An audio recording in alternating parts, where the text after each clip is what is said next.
लाचखोरीच्या प्रकरणात झिरवाळ नरम पडले। कर्मचाऱ्याची लाचखोरी अंगाशी येणार, विभागात जे झालं त्याची जबाबदारी माझीही, असं झिरवाळ यांनी म्हटलंय। तर झिरवाळ यांनी जबाबदारी घेत हे वक्तव्य केलेलं आहे। जे काही आता मी तर परवापासून इकडे आहे हे तुम्हालाही माहित आहे, आणि काल जो काही प्रकार झाला तो तसा अतिशय चुकीचा आहे, असं व्हायला नको।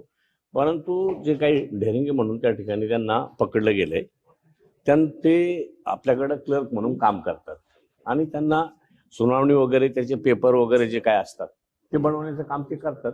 आणि ते तसे बाहेरून म्हणजे तसे ते मूळचे अन्न नागरी पुरवठा विभागाचे आहेत, त्यांना उसनवारीवर घेतलं होतं आणि त्यांच्याकडून हा प्रकार झालाय। त्याला कुठेही आपण पाठीशी घालणार नाही। खरं बीजेपीचं हे षडयंत्र असू शकतं नरहरी झिरवाळ यांना त्या ठिकाणी बदनाम करण्याचं, पण त्याच्या पलीकडे माझं ठाम मत असं आहे की आता मंत्रालयामध्ये ह्याच गोष्टी सुरू आहेत आणि कोणत्याही मंत्रालयामध्ये तुम्ही जा, कोणाच्याही ऑफिसमध्ये जा, टक्केवारी टक्केवारी टक्केवारी टक्केवारीचा हिशोब तिथे आहे आणि आता तो लोकांसोबत त्याचं काय म्हणतात त्याचं उघड झालेलं आहे। नरहरी झिरवाळ यांना पदावरून काढा, विरोधकांनी ही संयुक्त मागणी केलेली आहे। तर विरोधकांची ही मागणी नरहरी झिरवाळ यांना पदावरून काढण्याची मागणी करण्यात आली आहे।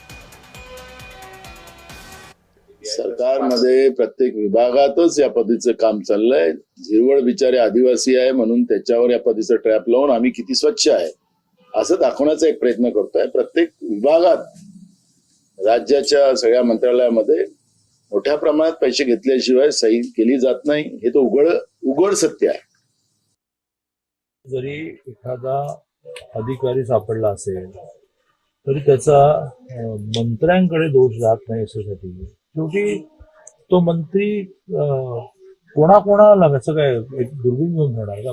चुकीचं झालं असं मंत्रालयात होता कामा नये, ही स्टेज येता कामा नये, पण ती एका माणसाने केलेला घपला आहे तर त्याची शिक्षा होईल। पण एकदम मंत्रालयात कसं सापडलं, मंत्रालयात सापडलं, आता दिवसभरात मंत्रालयात येणारी संख्या काही हजार आहे।